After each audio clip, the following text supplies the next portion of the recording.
عورتوں میں جو مینسس کے تکلیفوں کا میں نے ذکر کیا تھا، اس میں برائیونیا کا اور نقص کا فرق بتایا تھا.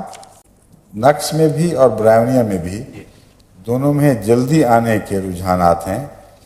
نقص کی علامت یہ ہے کہ جلدی آ جاتا ہے مگر زیادہ نہیں ہوتا، اور رن کرتا ہے یہاں تک کہ مینسس کے نارمل پیریڈ میں داخل ہو جاتا ہے، اور اسی طرح جب مینسس ختم ہوتے ہیں ساتھ یہ بھی ختم ہو جاتا ہے. تو اس کا جو ایکسٹرا پارٹ ساتھ لگا ہوا ہے وہ مینسس سے پہلے آئے تو سارا فلو لمبا نظر آتا ہے، کیونکہ یہ ابھی ختم ہو رہا ہوتا ہے بیماری کا حصہ، تو نارمل مینسس شروع ہو جاتے ہیں. اور اگر یہ بعد میں آئے نقص کا، تو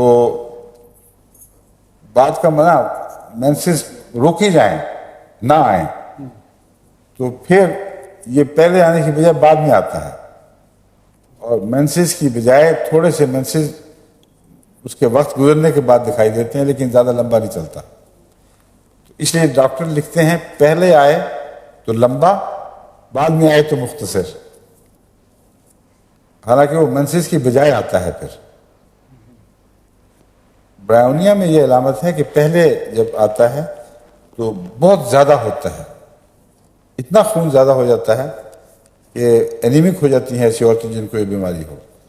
اور خصوصی علامت یہ ہے کہ بستر سے قدم نیچے رکھا اور شراٹے شروع ہو جاتے ہیں خون کے. اس لیے سخت نقاہت، کمزوری، ہر وقت لیٹے رہنے کی مجبوری، یہ اس کی خاص علامتیں اس لیے فوراً پہچانی جاتی ہیں.